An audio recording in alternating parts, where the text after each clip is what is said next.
On this third week of Advent, I've entitled my thoughts, A Prescription for Peace. And we'll be looking at a prophecy from Isaiah chapter 2, verses 1 to 5. Check out this fascinating sculpture of a man pounding a huge sword into a plowshare. Here are 3 Jeopardy-type questions about this sculpture. Question number 1. This "Let us beat swords into plowshares" sculpture gets its title from this Old Testament prophet. There are 2 correct answers. One is, who is Isaiah? The second is, who is Micah? Though Isaiah is the more well-known of the 2, and he included a line about not training for war any longer. Question number 2. This sculpture stands outside this center of world diplomacy. The correct answer is, what is the United Nations?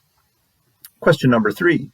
This sculpture was a gift to the UN from this world power in 1959. The correct answer is, what is the USSR? Who would have thought that the perceived center of world aggression during half of the 20th century would bestow to the United Nations a sculpture that was inspired by biblical prophets and which symbolizes peace? If only President Putin, who appears bent on restoring Russia to the glory days of the USSR, would rather embrace the sentiment of the statue. On this Sunday of Advent, when we have peace as our theme, we look at the words from Isaiah 2, which inspired this provocative sculpture. The utopian description of peace, which we find in those first 5 verses of Isaiah chapter 2, seem curiously out of place within the flow of the first chapters of Isaiah. According to Isaiah chapter 1, God was thoroughly disgusted with the direction society in Israel had gone. For instance, Isaiah wrote in Isaiah chapter 1, verse 21, "See how the faithful city has become a harlot. She was once full of justice. Righteousness used to dwell in her, but now murderers." By the end of chapter 2, Isaiah would warn about the fearsome day of the Lord with words like these: "People will flee to caves in the rocks and to holes in the ground from the fearful presence of the Lord." That's in Isaiah chapter 2, verse 19. But in between these harsh messages, Isaiah offered an inspiring proclamation of peace. And so as we reflect on the words from Isaiah 2, verses 1 to 5, ask yourself if they only represent a dream or if they suggest a possible reality. Here's what Isaiah prophesied in the first 5 verses of Isaiah chapter 2. This is what Isaiah, son of Amos, saw concerning Judah and Jerusalem. "In the last days, the mountain of the Lord's temple will be established as the highest of the mountains. It will be exalted above the hills, and all nations will stream to it. Many peoples will come and say, 'Come, let us go up to the mountain of the Lord, to the temple of the God of Jacob. He will teach us his ways so that we may walk in his paths. The law will go out from Zion, the word of the Lord from Jerusalem. He will judge between the nations and will settle disputes for many peoples. They will beat their swords into plowshares and their spears into pruning hooks. Nation will not take up sword against nation, nor will they train for war anymore. Come, descendants of Jacob, let us walk in the light of the Lord." The word peace does not occur in this brief section, but the references to having disputes settled, of having swords beaten into plowshares, and of people not training for war all paint a picture of peace. At this time of year, peace is one of those wonderfully inviting words that conjures up soft images of snowflakes settling gently on tall pine trees outside, while inside people sip hot chocolate in front of a crackling fire to the sound of Christmas carols. Wouldn't it be great, you think, if that was what Christmas was all about? What a wonderful feeling peace would be, if only we could experience it. Too often, like Isaiah's words, peace feels like only a dream instead of a potential reality. It's small wonder we struggle with peace when there is a world which is bent on making us feel guilty if we confess that we are not busy. Added to the hectic pace of our Christmas celebrations, we may not be sure how we're going to pay for yet another unexpected bill. And how do we experience peace when loved ones are gone, or when relationships have ended, or illness and age have debilitated, or the children have left home, and it seems as if they hardly ever call? Is peace only a dream, or is it a potential reality? Isaiah offers us the choice between interpreting peace as a distant dream or embracing peace as a genuine possibility now. Isaiah's vision for peace begins with the words, "in the last days," which, if we're not careful, describes how we approach our own search for peace. It's easy for us to hear the phrase "last days" and immediately assume that the prophet was speaking about some time in the distant future, which we will never experience for ourselves. Someday, we conclude, there is coming a time when our world will be at peace, but we don't expect that day to really ever arrive. Like the sign might say, peace won't happen today, and tomorrow doesn't look good either. The problem is that when we assume that peace is about some distant time in the future, we mistakenly conclude that peace is outside our control. And when we conclude that peace is outside our control, our search for peace stagnates into a mode of inactive waiting. The reality is that we need to experience peace now, not sit around waiting for it to happen sometime in the future.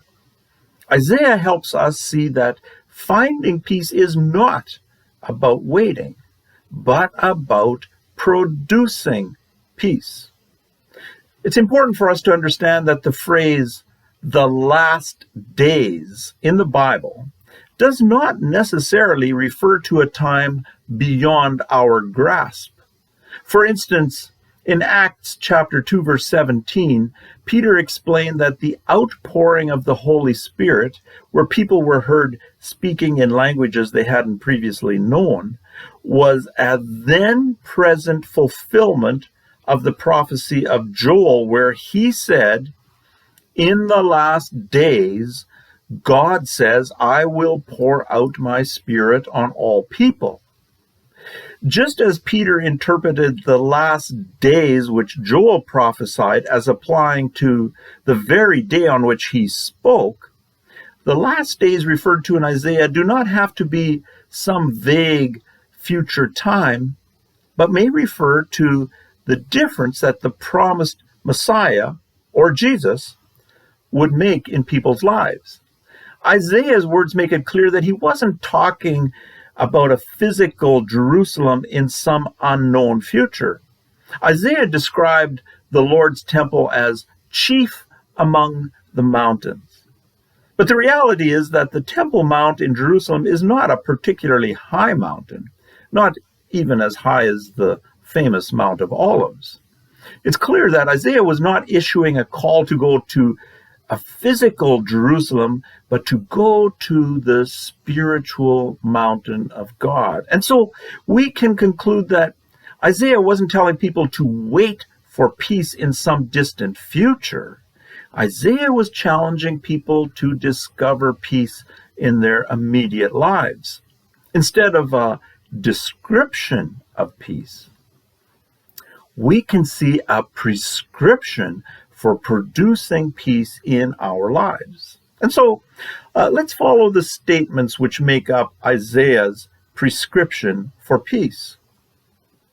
Isaiah expressed the transition from waiting to action in the words, "Come, let us go up to the mountain of the Lord, to the house of the God of Jacob." Isaiah reminds us that acquiring peace begins with a conscious choice of inviting God's entry into our lives. Advent as a whole is about preparing ourselves for the coming of Christ to our lives. In our desire to find peace, however, we are tempted to declutter our lives by eliminating a connection with God. None of us would find it hard to be somewhere else rather than in worship with others. And yet the testimony of people of faith is that our personal peace will always be tied to the extent to which we seek God's presence. Next, Isaiah promised that he, the Messiah, will teach us his ways so that we may walk in his paths. What Isaiah was telling us is that to learn God's ways is to embrace personal change. We are tempted to assume that we can learn about God without changing the way we live, but that's not how life works. We cannot say we have learned God's ways until we walk in God's ways. You can't say you have learned how to build a house until you actually build one. And you can't say you know how to bake a cake until you bake one.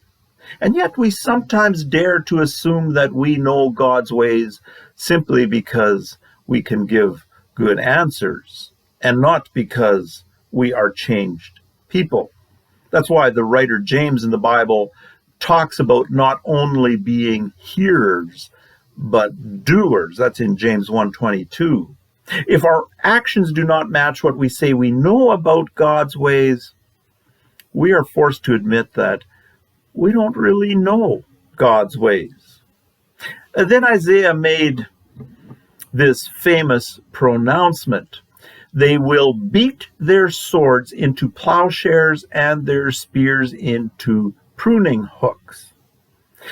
It should be obvious that peaceful people don't start conflicts. And yet it's shocking how slight a provocation can end our peaceful intent. Something as small as a contrary opinion or a rude gesture can shatter our sense of peace. Isaiah's words call us to leave our aggressive ways and to turn them into tools of peace. And we can't assume that we have no arsenal of swords to turn into peaceful plowshares.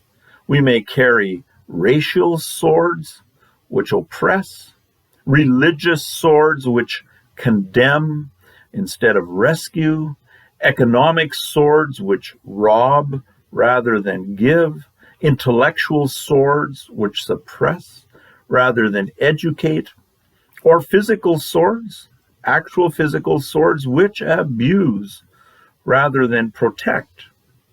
And so we are challenged to dare to look honestly inside of ourselves, to discover and remove those secret swords of aggression.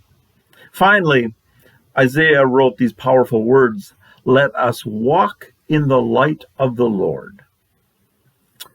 Seeking peace means to welcome a probing light. There's a good reason why it's not wise to go used car shopping at night. Flaws that are invisible in low light become glaring in sunlight. It's the same with our lives. Light exposes our peace-robbing flaws. None of us find it comfortable to have our flaws revealed, but neither can we fix what we can't see. Peace happens within a consistent relationship with God, where the flaws in our lives are regularly exposed and addressed. With these powerful statements, Isaiah invites us to embrace the promise of peace as a potential reality rather than just a distant dream. During this Advent season, as we embrace God's entry into our lives, as we walk in the paths which produce personal change, as we set aside our swords of aggression, and as we welcome the light which not only guides but exposes, peace will happen. This is Isaiah's challenge for us. Don't just dream about peace. Make it happen.